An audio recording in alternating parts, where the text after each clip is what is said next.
Mortal Kombat!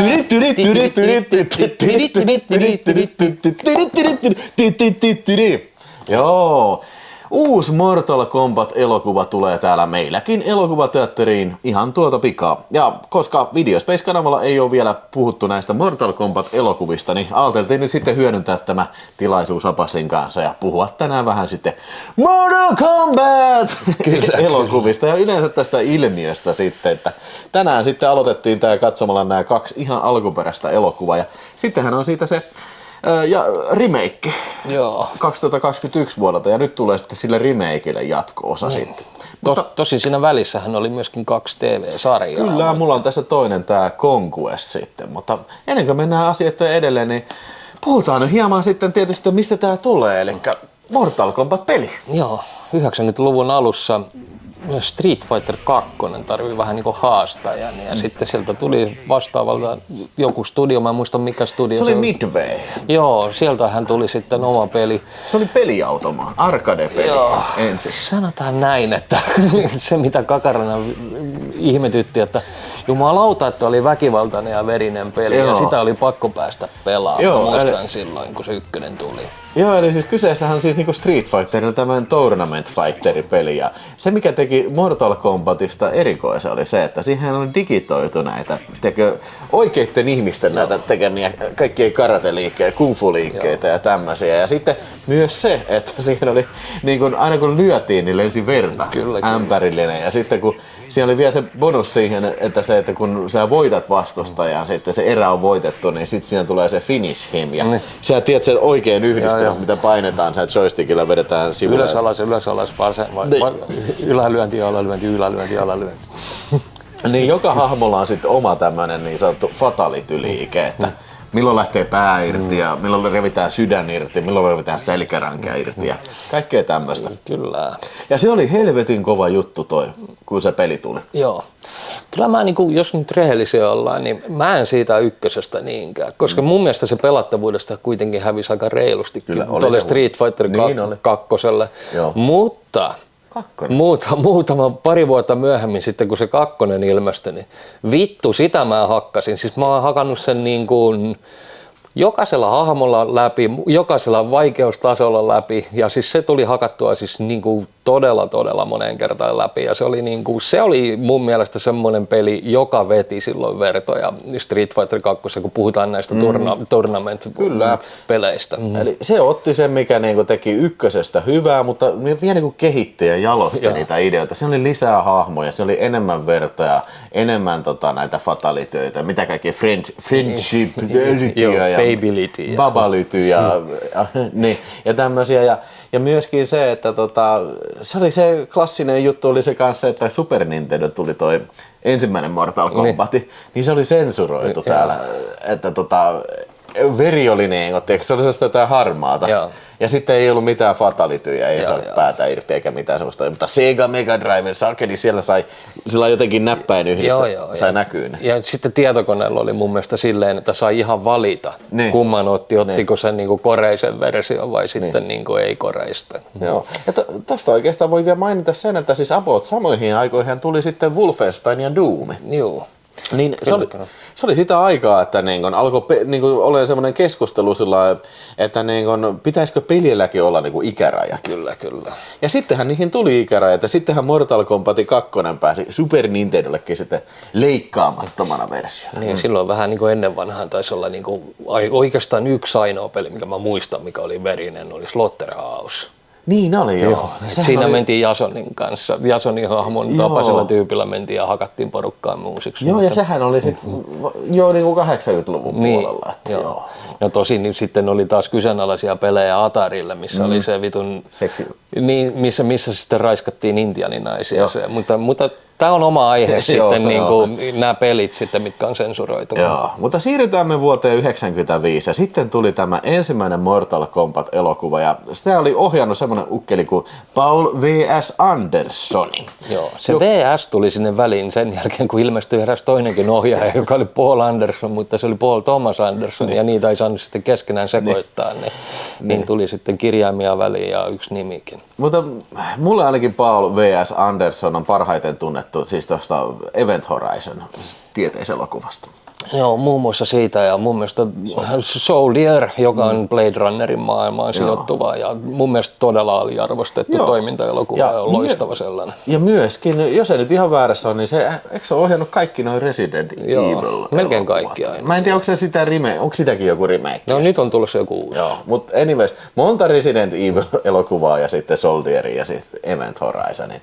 Veteraanit, siis vähän ohjaaja, joka on erikoistunut vähän tämmöiseen fantastiseen ja action-pohjaiseen juttuun. Ja ihan hyvä valinta sitten tekee tämmönenkin. Kyllä.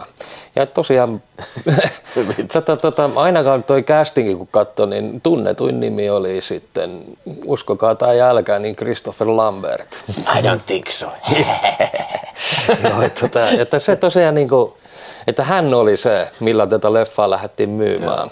Ja että kaikki muu oli vähän semmoista niinku uutta. Mä en tiennyt yhtään, ketä ne muut oli. Ja siis periaatteessa tässäkin vaiheessa jo niin tämä juoni oli nähty jo miljoonan kertaa. Okei, tässä on 3 eri henkilöä. Siinä on toi Johnny Cage, Sonia ja sitten Liu Kang. Joo. Ne on niin eri lähtökohdista ja niillä on motiivina lähteä sitten tähän turnajaisiin sitten, joka pidetään siellä Shang-Chungin saarella. Joo, ja Christopher Lambert esittää Raiden nimistä. Se on vähän niin kuin mentori noilla. Niin se on puolijumala, mikä tulee ohjastaa nämä ihmiset tähän Mortal Kombat-turnaukseen, mikä siellä saarella pidetään. Ja se on niin kuin jotenkin sillä lailla riippuu ihmiskunnan kohtalo siitä sitten. Joo. Ja siis vittu Enter the Dragonissa oli just tää juoni, kun mentiin saarelle ja okei, se on hienosti kuvattu, se on siellä Thaimaassa jossain päin siellä saarella sitten. Ja sittenhän tulee erilaisia tappelukohtauksia. Joo, Enter the Dragonia ja tätähän yhdistää sama koreografia mies. Mä en muista nyt joku E. Johnson se oli. Lukeekohan se tässä? En muista, mutta niin kuitenkin. Mehän nähtiin tää elokuvissa. Silloin heti tuoreeltaan Hervanan Kinolassa ja kyllä me jo siihen aikaan tiedettiin, että oltiinhan me niinku suuria Mortal Kombat-faneja ja se kakkospelikin oli jo tullut siihen vaiheessa. Tuliko se heti seurannut? 93 vissiin. Joo. Niin, sitten oltiin kuultu, että jaha, tulee Mortal Kombat-elokuva. No ei vittu varmasti ole. Ei varmasti ole tippaakaan verta. Tämä on kersoille tehty elokuva. Eikä kyllä todellakaan ole. Oliko tässä yhtään tippaa verta? Ei tainnut olla. Ehkä se, kun se oli se Scorpion, niin se repi siltä vatsan vähän. Niin, se oli sillä, että se oli liekkejä päällä. Sitten tuli jotain vaaleanpunaista möniä sieltä. Ja sitten sen pää räjähti. Niin. Mutta niinku, se oli niinku ehkä raajun kohtaus sillä.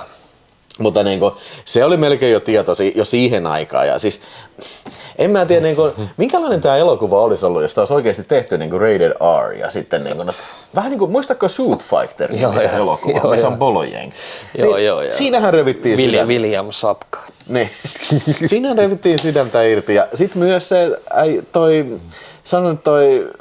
missä on Mark Dacascos, se Rain Freeman vai? No joo, sekin, mutta Amerikan Samurai. Joo. Siinähän on kanssa aika brutaaleja noita kehätappeluita. Niin periaatteessa kaikki tommonen oli tehty jo niin kuin paljon hienommin ja brutaalimmin siihen mennessä. Mut se kyllä täytyy sanoa tästä, että tämä on siinä mielessä niin kuin poikkeuksellinen pelielokuva, jos verrataan vaikkapa tuohon Van Dammen Street Fighteriin, joka löytyy tästä. Oliko tämä muuten 96 vuoden? 95 vaikka se, niin onko tämä tuossa samana vuonna? Mun mielestä tämä tuli silleen, että niillä oli vähän jopa, mun mielestä tämä tuli 94 ja sitten Mortal Kombat tuli 95. Joo, no kuitenkin. Niin että jos verrataan tähän, niin tämähän niin kuin ottaa tosi paljon vapauksia tästä lähdemateriaalista, mutta tämä tavallaan seuraa aika hyvin tätä niin kuin pelijuonta. Kyllä, ja se pistää siis niitä hahmoja. Joo, siis mun mielestä joo, että ne hahmot, jotka on mun mielestä siinä ykköspelissäkin ja kakkospelissä osittain, niin ne on kaikki tässä mukana. Ei välttämättä kaikki kakkosesta, mutta mä laskin yhtäkkiä niin 11 hahmoa pelistä. Joo, eli mitäs tässä nyt oli?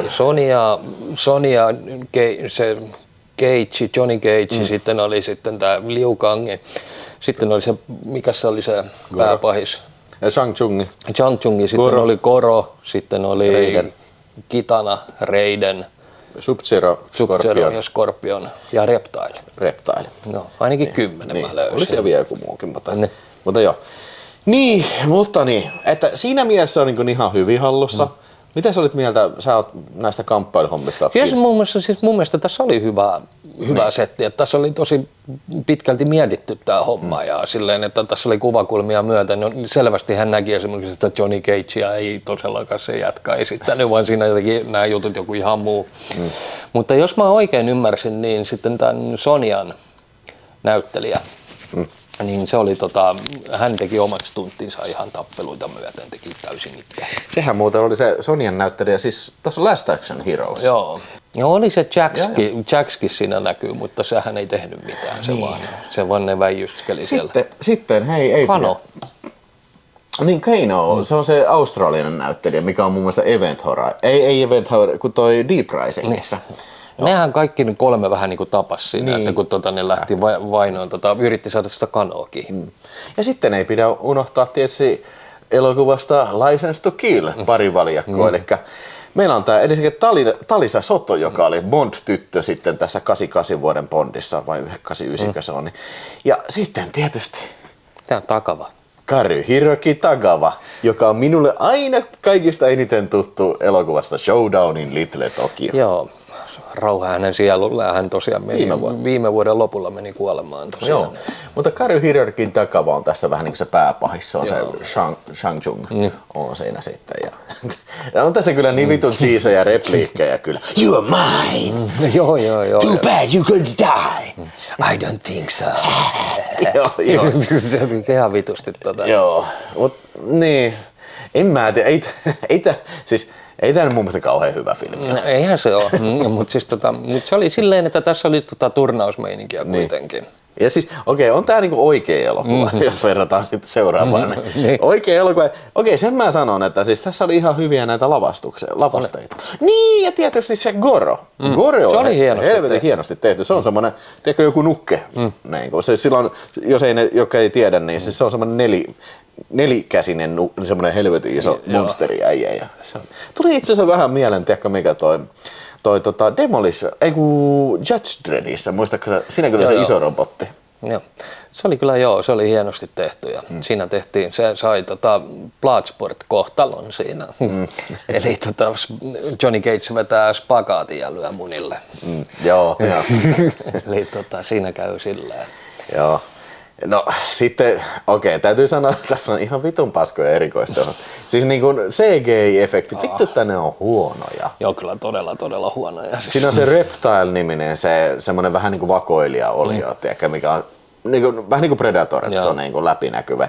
Niin voi jessu, että se on huono näköinen. Joo, se ja sitten tuo Scorpionin se keihäs, mitä se heittelee, tai se olio, mitä se heittelee kädestä tulee, niin se oli tosi huonosti tehty. Niin sitä tulee jotenkin niin kämmenestä tulee semmoinen käärmeenlainen, semmoinen köysi, mikä niin kuin lentää, niin voi jessus, että oli paska. Chapteron jäätymiset oli huonosti tehty sun muuta. Että se oli todella niin kuin mun mielestä siihen aikaan tehtiin paljon parempia efektejä jo, että omaakin aikaansa tosi paljon jäljessä. Mutta tämä oli just sitä aikaa, kun vasta niin kun aloitettiin niin kun tutkimaan tätä CGI tarkempaa käyttöä, että oli tullut Jurassic Park ja Terminator 2 ja Species ei ollut vielä edes tullut sitten. No niin kuin Fifth Element jo tullut silloin. Ootas, ei varmaan. Eikö se tullut 97? Joo, mutta kuitenkin. Mutta siis tosi niin kuin CGI-alkuaika, että kai sitä nyt pitää sitten sen verran ehkä vähän armoa antaa sitten, mutta ei se sitä muuta siltä, että vittu tää on paska. Joo. Mutta se mitä tää kyllä muistetaan todella hyvin on kyllä soundtrack, että se on ja tää on yksi, jos te ette tiedä, tää on yksi maailman eniten myytymistä soundtrackista. Tää oli 2 viikossa myi niinku tripla platinaa, että repikää siitä. Siinä on oikein kunnolla lukemia ollut. Mikä se bändi on? Mikä on tää Mortal Kombat? Ja mikä se on Immortals-niminen bändi. Niin, se on, siis mä muistan, että se on soinut ihan radiossakin ja siis niinku jossain niinku, tiedätkö, diskoissa. Se on kyllä niin tämmönen 90-luvun tämmönen piripoppi. Joo, se tuli vaikka ja missä silleen näin. Ja mä muistan just, että sitten porukka tykkäsi siitä. Ja sitten mä vähän muutakin katsoin, mitä siellä oli, niin vittu Fear Factory. Ja uskokaa tai älkää, niin Napalm Death soi jossain kohtaa tossa. Mulla ei tullut, mä en kyllä tunnistanut missä kohtaa, mutta kuitenkin. Olisiko ollut siinä kohtaa, kun se tappeli sitä Scorpionia vastaan? Siellä se oli se joku semmonen köysi, niitä semmosia riippusiltoja siellä. Olisiko se ollut siinä kohtaa? Voi olla. Mä en yhtään kiinnittänyt sen silleen, mutta tosiaan Napalm Death soi tässä, että silleen. Tosi ikoninen. Se etenkin se Mortal Kombat oma biisi, se on ihan vitun ikoninen kyllä. Joo. All right. No, mikä sun tuomio on? Kyllä mä niinku, tää oli kyllä pala historiaa, sanotaanko näin, että se oli kuitenkin, että toi peli, etenkin se kakkonen, mä oon siis kakkonen pelinä 5/5 ihan ehdottomasti, se on, mä silloin tällöin palaan vieläkin, tiiäksä, noihin, kun mulla sattuu olemaan nämä emulaattoreita, niin sitten mä palaan aika ajoin pelaamaan sitä ja se on edelleen ihan saatana hyvä peli, niin pelille 5/5, niin tällä mä annan 3/5. Joo, tää on ehkä sellainen, tiedätkö se leffa mikä kuvittelisi, että tää paranee, tiedätkö mitä vanhemmaksi se tulee, mutta mä en ole tämän kohdalla kyllä huomannut mitään, että taas koskaan ollut parempi, mitä mä muistan kyllä. Okei, siis sinänsä, tää on sinänsä omassa lajissaan ihan solid, tiedätkö, että mä ymmärrän, kun joku sanoo, että tiedätkö, tää on parhaimpia videopeliadaptaatioita, niin tavallaan tää osuu oikeisiin kohtiin, oikeisiin näihin nuotteihin, mitä se pitääkin olla. Mutta siis jotenkin, mulla on aina tää ollut pettymys just siinä, kun ottaa huomioon esikuvan, että Mortal Kombat, siis se, nimenomaan se key selling point, siinä oli se veri ja väkivalta. Kyllä. Tässä ei oo sitä. Tää on tiedätkö, vauvojen versio siitä, tiedätkö? Niin siis sitä on aina jättänyt mut tosi kylmäksi kyllä.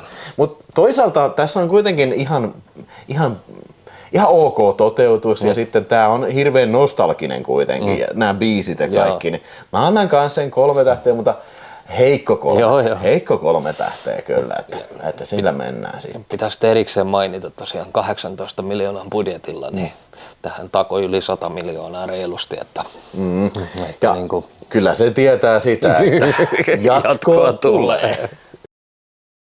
2 vuotta myöhemmin, vuonna 1997, seurasi Mortal Kombat Annihilation, eli jatko-osa sitten, ja herran jesta. Studio oikein päätti panosta, se löi 30 miljoonaa budjettia. Joo, budjetti kasvaa, tiedätkö, kunnianhimo kasvaa, mikä voi mennä pieleen? Kaikki. About kaikki. Tässä oli ohjaajana Paul V.S. Andersonin sijasta sitten edellisen osan kuvaaja, director of photography, eli Matthew R. Leonetti. Ei kun John R. Leonetti, mä sekoitin sen Matthew R. Matthew on sen veli, no molemmat on tämmöisiä kuvaajia, kyllä.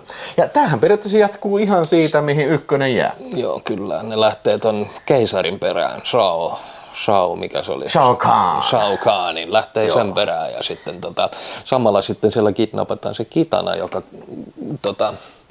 jonka äiti sitten tulee siihen kuvioihin mukaan, mikä Sindel vai mikä Sindel taisi olla, joo.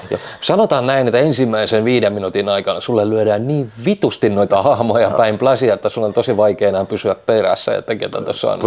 Sanotaan Johnny Cage kuolee heti alussa. Ja sitten niin sanotusti halutaan vetää lättyä sitä Shao-Kahnia. Plus se, että siinä missä toi ensimmäinen osa pääasiassa tapahtuu maaplaneetalla, niin tässähän se siirtyy sitten sinne Outer Worldsiin. Nyt siirrytään kokonaan toiselle planeetallekin. Ja sitten vittu, siinä missä oli ainakin 10 hahmoa pelistä oli edellisessä osassa, niin tässä on vähintään 20. Joo, siis siellä tulee niitä robotteja, 3 eri robottia. Mikä Syrix vai? Joo, Syrix. Niin, Syrix-robotti ja sitten mikä niitä se... muikkeleita tuli, se Sindeli tosiaan tuli siihen kuvaan. Jade. Joo, ja Rain. Joo, ja sitten se Nightwolf, se ihmissusiäijä. Sekin oli vain yhdessä kohtauksessa. Mitä se edes teki tässä elokuvassa? Niin, se oli ihan niin se kävi heittämässä kirveellä Liu-Kangia. Ja sitten se katsoisi. Sitten tässä esiteltiin ensimmäisen kerran muuten, mikä pelissä näkyy jo toisessa osassa, eli tämä Baraka. Jolla oli ne saatana miekat käsissä. Mun täytyy sanoa, että se oli mun suosikkihahmo siinä pelissä kyllä. Se oli kyllä verinen äijä. Joo, siis se vähän niin kuin semmoinen 2 isoa veistä oli kädessä. Mutta joo, tässä se on nopeasti siinä yhdessä kohtauksessa. Niin, ja sitten tosiaan Raideni. Christopher Lambertti meni tekemään Beowulfia, eli se oli kiinni jossain ihan muussa. Sijalle totta kai laitettiin James Remar, joo. Totta kai. Se tappeli koko ajan tässä. Joo, ja sit se vaatteekin vaihtuu siinä yhdessä kohtaa. Se yhtäkkiä vaan tulee tavallisella vaatteella. Jonkun takia, en mä tiedä. Ja sitten hei, Soniakin vaihtuu, Joo. se näyttelijä vaihtuu, mä en nyt tiedä kuka se oli, mutta joku tämmönen... Joku Hest. Niin, joku blondi se oli sitten. Ja sitten tietysti kuka on Shao Kahn. Joo, ja se oli hetkonen, se oli siis Brian Thompson. Niin, Cobrasta toi Night Slasher. Joo, Brian Thompson. Ja sitten ja totta kai Sonyan työkaveri Jax saa semmoiset rautakädet, niin sekin tulee tähän sitten mukaan.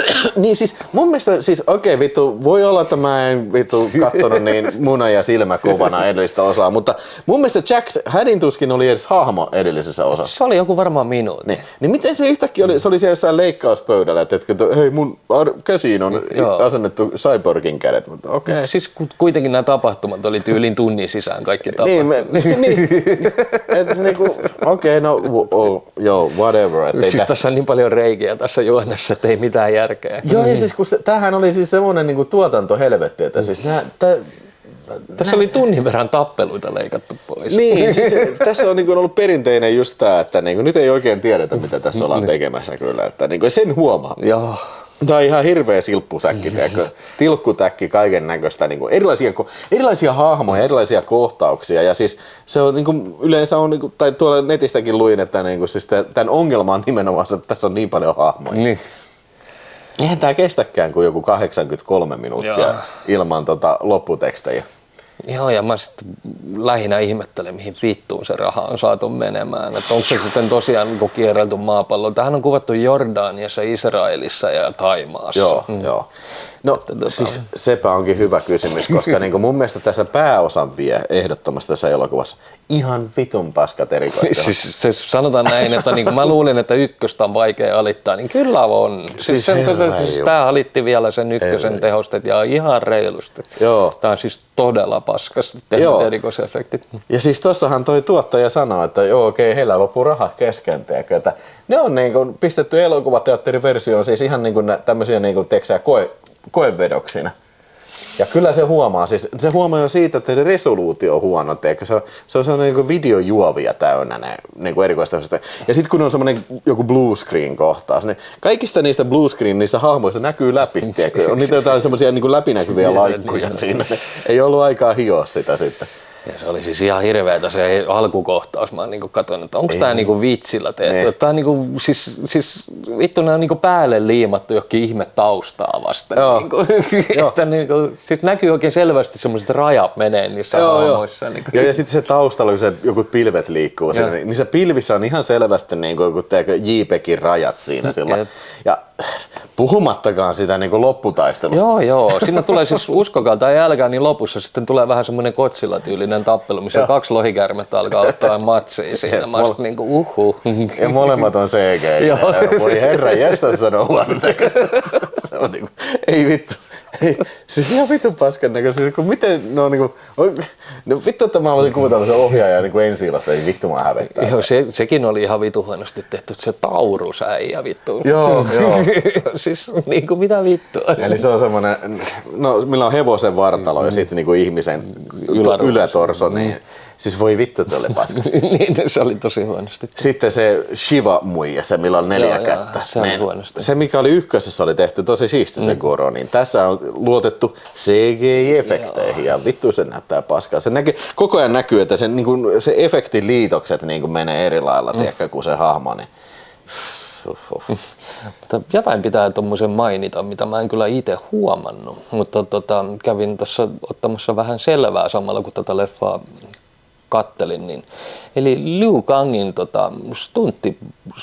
stunttina ruumiina ja sitten kaukaa kuvattuja taistelukohteeksi, niin Tony Jaa taisi olla ensimmäisen kerran. Ainakaan tuu mieleen, että Tony Jaa olisi tohon aikaan vielä mitään ollut. Niin, eli Tony Jaa on sitten myöhemmin ollut...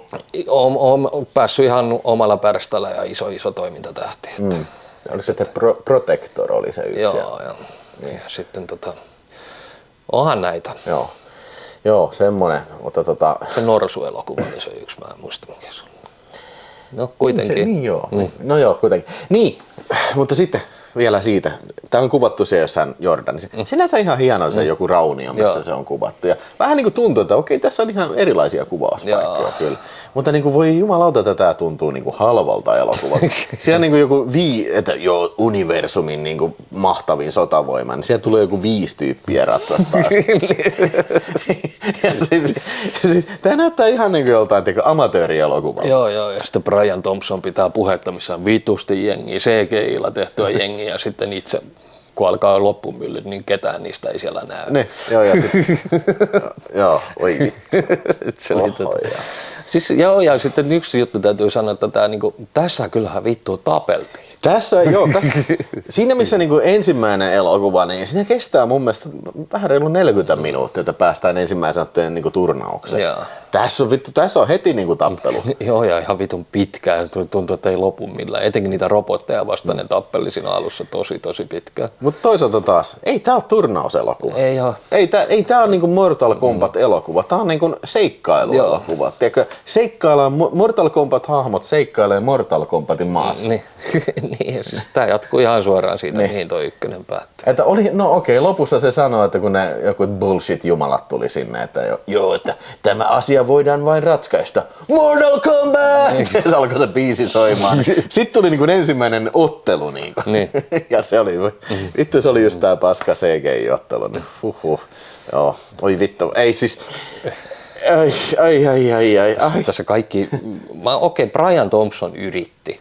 Se ihan oikeasti yritti jollain tavalla niin kuin näytellä, mutta siis tää oli... Siis ensinnäkin se, joka näytteli Sindelliä, sitä Kitanan äiti, niin voi hyvä luoja, mä niin kuin äkkisiltä en keksi, että on huonompaa näyttelijää. Joo, siis jotenkin musta tuntuu, että kaikki niin kuin kilpailee siitä, että kuka näyttelee paskia. Että niin kuin, hei, hold my beer. Kattokaa sitä, kun mä menen tuohon. Vittu sitten... Siis niin kuin, voi jumalauta. You're next. Siis tässä on kaikki... Okei, mun täytyy sanoa, että niinku, siis se, että niinku, jos mä annan 2,5, tai siis heikko 3 tähteä tälle. Niin, ykköselle, niin siis toisaalta tää on viihdyttävämpi tää kakkonen kyllä. Siis tää on niinku semmoinen niinku monttu auki katsotaan, että wow, että niinku, miten tää on edes päästy tekemään tämmönen elokuva. Ja mä oon varmasti yrittänyt tehdä tästä hyvän ja saanut tästä uskomattoman paskan. Joo, että niinku sinänsä tää on niinku kiinnostavampi elokuva kuin se ensimmäinen kyllä, että niinku, mutta en mä nyt kyllä kauhean suurta arvosanaa. Tää on just tämmönen elokuva, että tiedätkö, tää olisi hauska jossain Cinemadromessa, tiedätkö. Että tää on niinku joko 1 tähteä tai niinku joku 4,5 tähteä, tiedätkö, riippuen ihan siltä, miltä kantilta niinku tätä kattelee. Kyllä mä nyt varmaan roiskasen tällä kertaa nyt se, jos nyt ihan vakavasti ajatellaan, niin tää on varmaan se 1 tähteä kyllä. Joo, en mä tällä 0 anna. Kyllä mä tällä nyt 1 tähden annan kanssa. Kyllä tää oli niin älytön. Niin, siis kyllä tässä niinku sai nauraa. Joo. Mutta, etenkin kun ne huonot tehostot tuli, etenkin se lopputaistelu, kun ne 2 saatana CGI-hirviö alkaa tappeleen, niin se oli jotain niin kuin. Jos haluatte nähdä oikeasti niin kuin vitu huonoa CGI-tä, niin kattokaa se. Okei, kysymys. Kumpi on paskempi? Mortal Kombat 2 vai Teenage Mutant Ninja Turtles 3? No kyllä siis tää oli huonompi vielä. Mutta 3:sta melkein enemmän irti sain kyllä. Mutta kumman sä nyt, jos on ihan pakko nyt katsoa jompikumpi, niin kumman sä nyt katsoisit?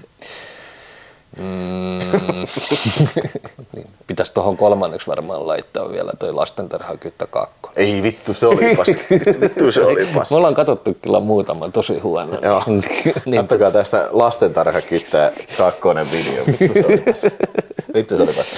Okei, mutta 1 tähteä meiltä sitten. Ja tämähän oli hirveä floppi, siis niin kuin sanot, 30 miljoonaa makso. Ja 51. 51 miljoonaa tuli takaisin, että tämä oli iso floppi kyllä. Ja siis piti tulla 3. osa, kun ne odotti, että tämä on hirveä hitti kanssa, mutta ei kyllä ollut. Ja se 3. osa sitten niin kun jäi sitten hyllylle, kunnes sitten 2021 tuli se remake sitten. Ja rebootattiin homma. Niin, mutta sitä ennen voidaan mainita tässä nyt sitten tämä sarja, joka tuli, oliko se 97 sitten, tämä Mortal Kombat Conquest sitten, että tämähän oli joku katsojien lahjoitus tämä DVD, missä on siis niinku 6 ensimmäistä jaksoa tästä sarjasta. En ole nyt varma, montako seasonia tätä tehtiin. Mutta niin, sen mä oon varma, että näitä jaksoja on paljon enemmän kuin nämä 6, mitä tässä oli. Ja tässä nyt oli se, oliko tässä justiin tää Liu Kang ja sitten oli toi Zero-niminen äijä ja sitten oli sitä Zerota esitti toi Daniel Bernhardt, joka on tuossa Bloodsportin ja jatko-osissa muun muassa on se. Ja sitten oli toi Kristanna Loken näytteli tässä myös sitten nämmöistä taistelijaa sitten, joka lähtee sitten, oli se Daja, niin tässä on niin kummallista, nämä 3 hahmoa ei mun mielestä ole ketään, niin kuin, paitsi toi Kung Lao, niin se oli vaan yksi näistä Mortal Kombat-ukkeleista. Niin ne lähtee sitten tänne Mortal Kombat-turnaukseen sitten. Ja ei mua nyt varsinaisesti häirinyt se, että tässä ei ollut enempää jaksoja. Tää oli just semmonen ihan kiva, tiedätkö sä niinku lauantai-iltapäivään semmonen, niinku, tiedätkö, vähän niinku Xena tai kuin Herkules. Niin semmonen niinku nuorten seikkailusarja sitten, että näin, että ei tästä nyt sen verran, enkä mä sellainen varsinaisesti katsomalla kattonut, että mä pistin pyöriin vai antaa mennä pyöriin. 2 ensimmäistä jaksoa mä katsoin, mutta niinku. Sitten lisäksi pitää niin lisäksi pitäisi mainita vielä se, että näitä pelejähän on tullut 12 kappaletta jo, että ilmeisesti siinäkin toi 1 ja 2 on menty tekemään uusiksi, mutta joo, ja sitten myös on Mortal Kombat Legacy-niminen TV-sarja. Ja sitten myös on toi elokuvia ja animaatiosarja. Siis kyllä tämä on ollut, kyllä tällä on niinku saatu kuitenkin yllättävän paljon materiaalia kuitenkin ottaa huomioon se 2 floppauksen, että jollain tavalla tämä on saatu pitää hengissä niin sanotusti. No totta kai pelien kautta, niin, mutta se on sitä elossa pitänyt. Niin. Joo. Mutta eiköhän me siirrytä sitten vuoteen 2021. Joo. Nyt ollaan kuvaamassa tätä viimeistä osaa tästä Mortal Kombat-videosta sitten täällä Apassin uudella kämpällä sitten, että niin, tää on ensimmäinen kerta kun mä edes käyn täällä. Ja tehtiin nyt sitten poikkeuksellisesti tällään, koska Apassilla oli toi HBO Max, niin sieltä näki ton Mortal Kombatin sitten, niin ei tarvinnut lähteä vuokrailuhommiin. Joo, ja muutenkaan kävin itse tuossa 5 tähden leffadivarissa, mutta ne ei löytynyt sieltäkään. Niin, joo.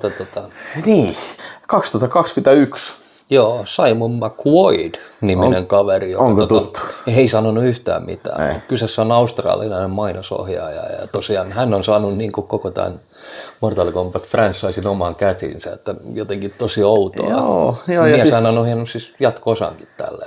Niin, mikä tulee nyt sitten seuraavaksi ensi iltaan, että me mennään sitä kattoon sinne sitten. Niin se on kyllä, tämä on siis tuottanut edelleen New Line Cinema ja levittänyt Warner Bros. Eikä tämä mikään pieni filmi ollut. Ei todellakaan, 55 miljoonaa oli budjetti, että kuitenkin uskoa on ollut tähän. Joo, kyllä. Ja mitä pitää kaikista hulluinta, niin keskellä covid-sekoilua valmistui. Niin, jos tätä kuvattiin keskellä niin kuin karanteenihommia ja Australiassa kuvattiin. Joo, kyllä vain. Mutta joo, okei. Siis mä en ollut ikinä nähnyt tätä leffaa. Mä olin nähnyt kyllä. Joo. Ja siis näin mä oon niinku ymmärtänyt, että monet on sanonut, että tosi hyvä. Ja silloinhan sitä vuosi semmonen pätkä. Tiedätkö, se alkukohtaus, se kun missä tää Scorpio vetää, Sub-Zero huitoo siellä sitten niitä jotain ninjoja siellä. Joo, se on, ja siis niin sanotusti Scorpionin perheen tappaa. Joo, kyllä.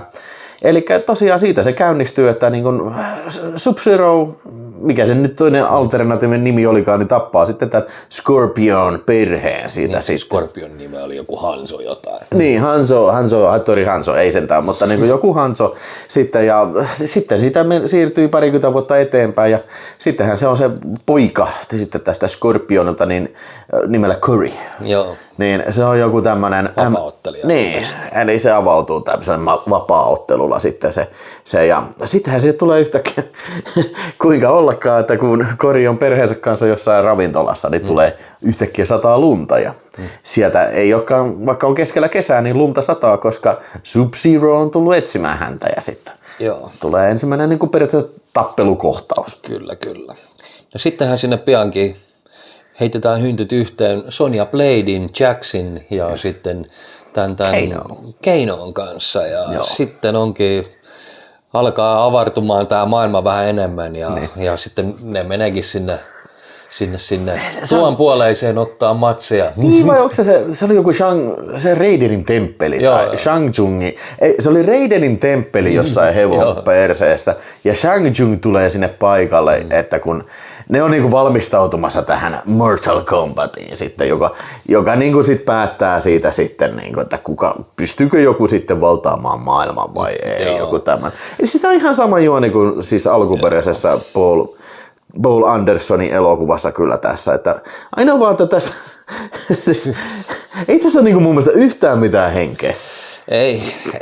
Sanotaan näin, että mä tykkäsin siitä kaupunkivaiheesta tai sitä oikeasta maailmanvaiheesta, mutta sitten kun me siirtyi tuon puoleiseen, niin sen jälkeen elokuva oikeasti tyssäsi. Tuli semmoinen todella pitkä semmoinen tylsähkö jakso, missä ei niinku tapahtunut mitään ja todella epäkiinnostavaa tavaraa tuli ulos. Joo ja siis se että niin kun, jotenkin mulla tuli mieleen, että se johtuu siitä, että tämä tuntuu tosi niinku tyhjältä tämä elokuva. Tässä on niin vähän hahmoja. Tässä on ehkä joku, en mä tiedä, 15 hahmoa yhteensä tässä koko elokuvassa. Ja mä en nyt oikein saa tästä niinku sellaista käsitystä, että nyt on niinku koko maailma niinku vaakalaudalla. Siis tästä huomaa sen, että okei, tää on varmaan COVID niinku lockdownissa kuvattu, että niinku tosi tarkkaa, että kuinka monta ihmistä voi olla niinku paikalla samaan aikaan.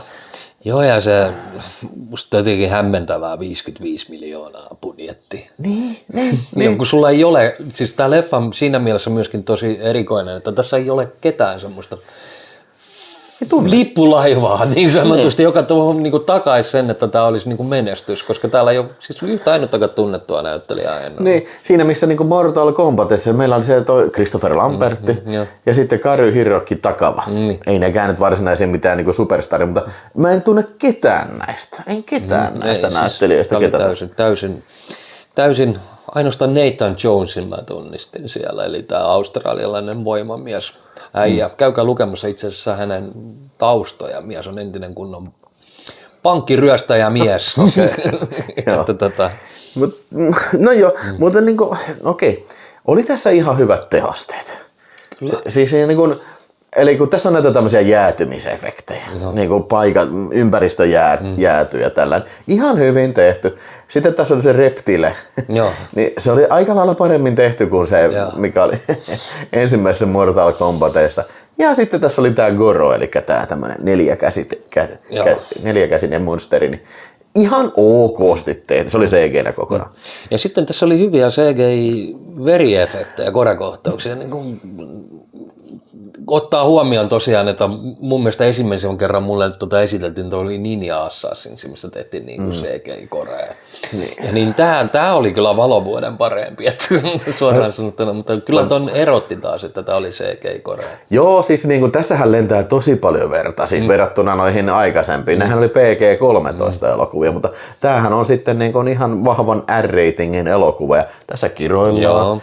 Ja just niin kuin puukotetaan tälle pulppua verta ja olihan tässä niitä semmosia fatalityjäkin, elikkä se Mimmi meni kahtia ainakin. Joo, siinä revittiin sydän irti ja sitten oli tää sirkkelikohtaus, joku lentävä muija, kun se hyökkäsi sieltä, meni kahtia. Ja sitten mitäs muu, pää vedettiin paskaksi silleen, että se oikein räjähti tällä ja siitä poltettiin ihmisiä, tai ainakin toi yksi siinä sitten. Ja, että sinänsä niin kun, ihan tyytyväinen siitä, että kun vihdoinkin Mortal Kombat niin kun, se toteuttaa sitä peliä. Niin pääsi niinku tähän pelin niinku tämmöiseen, niinku, missä se parhaiten tunnetaan. Mutta siis, voiko olla mitään sanomattomampaa elokuvaa suoraan sanottuna? Se oli vaan kaikille, jonka suosikkielokuva tää on ja paras pelielokuva ikinä. Mutta kun siis, tää jotenkin niinku on hirveän tämmönen totinen elokuva. Tää on niinku vittu ihan niinku, nää on niinku sotamies Ryanissa, tiedätkö, nää hahmot. Tiedätkö, ne ottaa itsensä ihan vitun vakavasti. Niin ja se, että mulle tää leffa niinku pahin puoli oli kyllä tää, että kun tämän kaltainen elokuva, se tarvii tämmöisen tosi karismaattisen ja ison pahiksen, pääpahiksen, ja tässä se puuttuu käytännössä. Se oli täysin mitään sanomaton jantteri. Niin. Siis, ehkä mä oon joskus nähnyt sen aasialaisen äijän jossain, mutta niin se on niin mitään sanomaton hahmo. Ja kaikki näistä hahmoista oli aivan täysin mitään sanomaton. Niin mä en saanut mitään kemiaa niin kenenkään välillä. Okei, mä tykkäsin taas siitä, että Sub-Zero kun tuli paikalle, niin se tunnelma meni semmoiseksi, että tajusit heti, että okei, nyt se tulee paikan päälle, Sub-Zero. Ja sitten sillä, niiden kahden välillä, siellä Scorpionin ja Sub-Zeron välillä oli jotain, mutta se oli taas tosiaan, sitä oli niin vähän. Niin, ja sekin varmaan johtui siitä, että okei, että kun tää on tää peli, sä tiedät nämä hahmot. Niin. Eli okei, tässä oli Scorpio, Sub-Zero ja sitten oli Sonya Blade ja sitten toi Jax. Ja sitten oli tää Corey, mikä sitten... Raiden. Niin, Raiden oli tosi... Se Raidenikin... Kun sillä oli täysin turha hahmo tässä. Niin, jos mietitään Christopher Lambertia, niin siis sitä on paljon niin sanottu, että I don't think so. Niin. Mutta mitä toi Raiden teki? Ei mitään, paitsi silmät vähän heikku välillä. Ja vähän jotain salamia heittelin, siinä se oli. Niin, tässä oli joku sitten myös tämmöinen, että pystyi niinku siirtyä näin johonkin ulottuvuusportaalin kautta. Sitten mentiin vähän niinku eri paikkoihin tappeluun. Niinku tavallaan sekin ihan kiva sillä, että se on niinku vähän niinku sen pelin tyylinen teksti. On erilaisia matseja niinku eri paikoissa. Mut vitsi. Mä olisin halunnut tykätä, koska siis oikeasti se oli siihen asti se oli hyvä, kunnes ne siirtyi tuon puoleiseen. Niin tai sen pelialueella. Niin. Mä en siis joo. Tämä oli hyvin vaikea myös niinku, siis jaksaa seurata. Okei, tää on nähty niinku miljoona kertaa ja totinen torvensoittaja. Joo, ja pituutta tunti 50. Että siinäkin oli armottomasti 20 minuuttia liikaa. Että. Oli joo. Ja lopputekstit vielä 10 minuuttia, niin se oli vähän, helpotti tätä niin sitten. Joo, se oli jotenkin outoa, että se lopussa vasta sitä Mortal Kombat musaa alkoi soimaan. Niin joo, aivan, että joo, siis tosiaan niin tämä legendaari Mortal Kombat, niin sehän vähän tuli niinku uutena remix-versiona sitten siinä lopputeksteissä. Et sitä ehkä vähän tavailtiin siinä tappelun aikana siinä musiikissa ja tällä. Ja kyllähän tähän jäi sitten vähän tämmönen cliffhangeri sitten siihen, että kun näkyy, että joo, että tämä toinen, että minä lähden Hollywoodiin, että no mitä siellä on? Movies tai jotain semmoista kuvassa niinku julistetta, se on Johnny Cage. Niin, joo, ja se tosiaan tässä leffassa hän ei Johnny Cagea näkynyt sekuntiakaan, koska ohjaaja oli sitä mieltä, että kyseessä on niin iso hahmo, että sen ympärillä tarvii tehdä oma elokuva.